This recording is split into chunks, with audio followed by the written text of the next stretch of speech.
podemos sentirnos prósperos y podemos abarcar otras áreas y generar proyectos, metas y conectarnos con un propósito de vida. Y eso repercute directamente en, digamos, las posibilidades de éxito de ese emprendimiento. Totalmente, te motiva y te da ese optimismo que necesitas, te inyecta el optimismo que necesitas para avanzar. Yajaira, tú además propones que antes de iniciar o de arrancar con la ejecución de una idea, hay que hacerse una serie de interrogantes a escala personal que van desde cuál es mi propósito, o sea, qué quiero hacer, con qué recursos cuento, cómo pudiera sacarle provecho a ese contexto, qué puedo hacer para maximizar mis capacidades y qué hago para tener valor agregado y diferenciarme del mercado. Son cosas de las que pues pudimos por las que pudimos pasearnos a lo largo de este programa.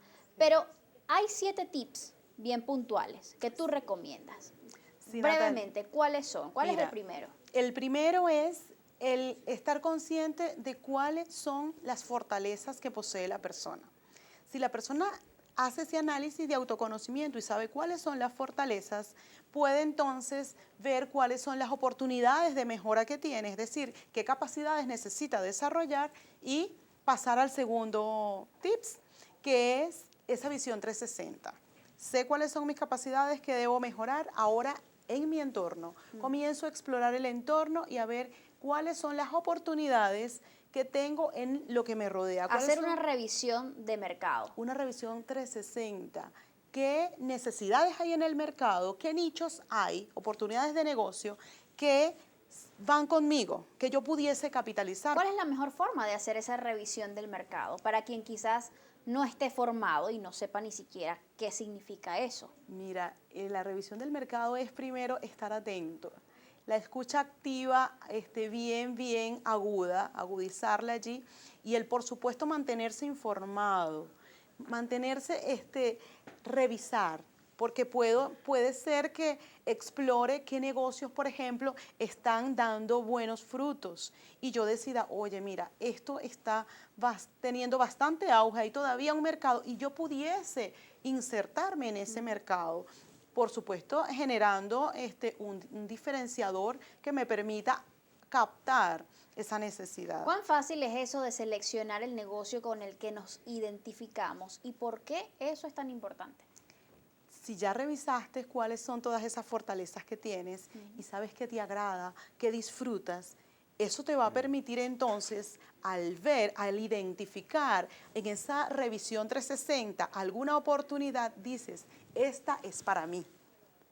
Y por supuesto que es importante porque es lo que te va a mantener motivado y te va a llevar a poder desarrollar ese negocio que tú deseas. ¿Es allí o quizás es ese el error en el que quizás incurran la mayoría de los emprendedores, Juan José, en abocarse a algo que realmente no nos hace del todo felices o no nos agrada del todo?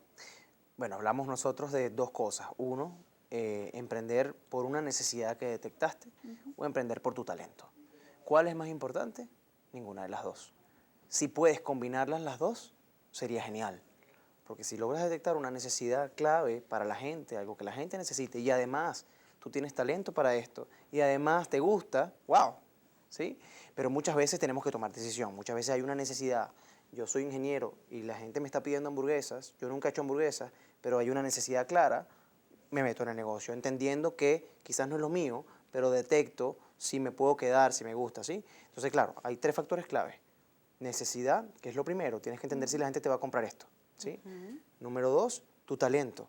Si tú eres bueno para eso o vas a tener que contratar gente para eso, tú montas una empresa de redes sociales, pero no eres comunicador, no eres diseñador. Hay que aceptar nuestras debilidades. Sí, bueno, y tu conocimiento. Claro. Sí. O montas una empresa de diseño gráfico, no eres diseñador gráfico, tienes que contratar diseñadores gráficos. Y número 3, si te gusta. Es decir, si logras combinar esos 3 elementos, genial. ¿La meta siempre debe ser nuestro norte, Yajaira? Hay que establecer metas. Y identificar esa meta es lo que te permite desarrollar un plan. Si tú emprendes, pero no tienes metas, si no sabes a dónde quieres llegar, si no tienes esa visión que deseas alcanzar, ese es el horizonte, esa es la guía, esa es la brújula. ¿Cómo se hace ese plan? Mira, primero estableciendo esa meta y esa meta tiene que ser cuantificable, tiene que poderse medir.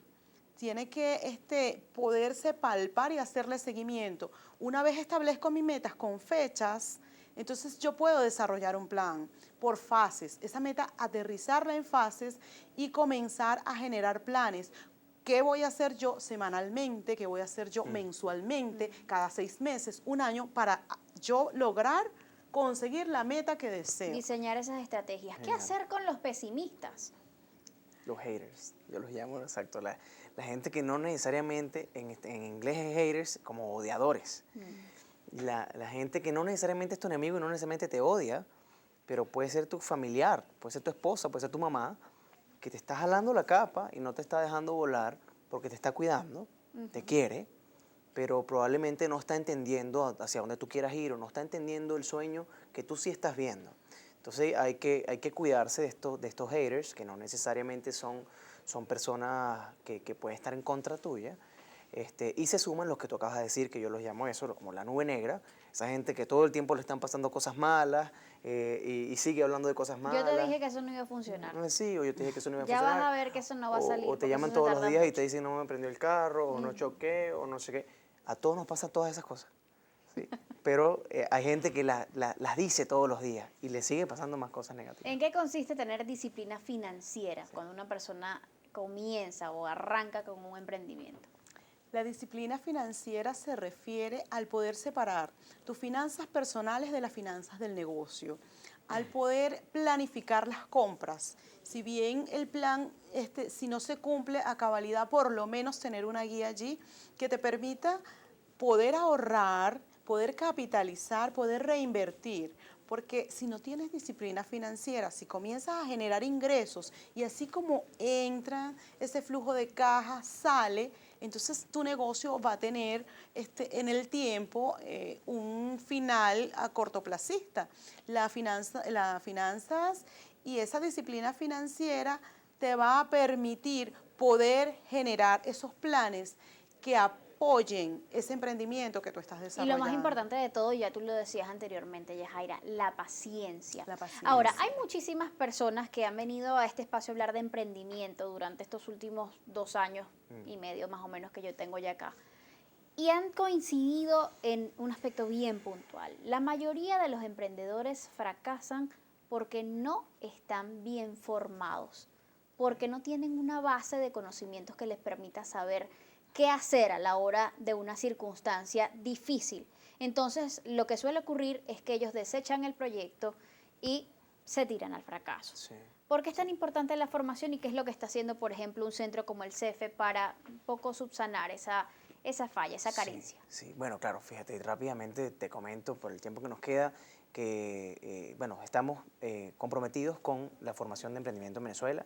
Nos trajimos de Alemania el año pasado una metodología que se llama CEFE Internacional, en donde formamos a emprendedores en distintos niveles organizacionales, calidad, servicio, venta, costos, importante, fabricación, entre otros temas. Ahora en agosto tenemos la primera acreditación de facilitadores en esta metodología, que son 18 facilitadores. Esto está en más de 140 países. Tenemos la referencia para Venezuela desde el año pasado. Fue creado por la Agencia de Cooperación Técnica Alemana, una agencia de cooperación que se encarga de ayudar a países en situaciones de crisis como puede considerarse el nuestro. Pero sin duda, bueno, yo creo que los detalles, porque es mucho lo que tendríamos que explicarles acá, pueden ubicarlos, no sé si comento más bien donde la gente puede ubicar los detalles. Adelante. Sí, todo está en la página cefevenezuela.org.be o en todas las redes sociales igual como CEFE Venezuela. CEFE significa Competencias Económicas para la Formación de Emprendedores. Perfecto. Y esto ojalá pues pueda replicar, digamos, o pueda tener resultados a corto y mediano plazo, porque están formando, o están, mejor dicho, capacitando a quienes van en un futuro muy próximo a formar emprendedores, justamente buscando satisfacer esa debilidad que esperemos que hasta ahora existía pues muy marcada. Sí, bueno, y además nuestro la país. gente que logre hacerlo ahora en agosto, el 24 de agosto, estamos ya arrancando, se lleva un activo global. Es decir, las personas que logren hacer esto se llevan una metodología que pueden aplicar en cualquier parte del mundo. Es una acreditación internacional Qué bueno. avalada por CEFE Internacional en Alemania. Y que ayudará, sin lugar a dudas, a muchísimos emprendedores en este país es, a alcanzar sus metas. Así es. Esperemos que así sea. Muchísimas gracias a ambos Listo, por gracias habernos a ti. acompañado Gracias. durante la mañana de hoy para hablar de este tema tan necesario, tan importante, tan interesante para muchos, porque sé que después de esto más de uno va a tomar las riendas de su vida y va a irse con una idea mucho más clara de qué es lo que quiere hacer para emprender y llevar ese dinero extra a la casa, que bastante que hace falta hoy para muchos venezolanos. Yo me despido por hoy. Recuerden, como siempre, que el ejemplo comienza por casi siempre es mejor ser parte de la solución que del problema. Nos vemos. ¿Qué debes hacer para emprender? ¿Qué actitud y espíritu hay que tener? 1. Desempeño. No solo hay que trabajar y ya, sino trabajar y muy duro para conseguir todos los retos que te propusiste antes de empezar tu proyecto. Si has conseguido obtener buenos resultados y tu empresa sale adelante, nunca bajes los brazos. Es el primer mandamiento de todo buen emprendedor. 2. Creatividad. En el trabajo, no solo tenemos que hacer las cosas diarias en forma de rutina y monotonía, sino ser creativo, innovar y crear cosas nuevas. 3. Pensar en mejorar cada producto o servicio y hacerlo realidad. No podemos permitirnos perder días, meses o hasta años sin realizar cambios o mejoras en el producto o en el servicio. 4. Trabaja con ganas, ilusión y motivación. No tienes que olvidar nunca lo que te llevó a emprender y a conseguir tus sueños. Si has tenido tanta fortuna o suerte o has estado en el lugar o momento idóneo, es porque te lo mereces. Pero esa esencia y carácter nunca te puede fallar. 5. Debe gustarte lo que haces. Con este principio, ganas siempre, ya que es una situación en la que no solo trabajas para ganarte la vida, también disfrutas haciendo lo que haces. 6. Sé un buen líder y un buen comunicador. 7. Fomenta un buen clima de trabajo, tanto individualmente como colectivamente.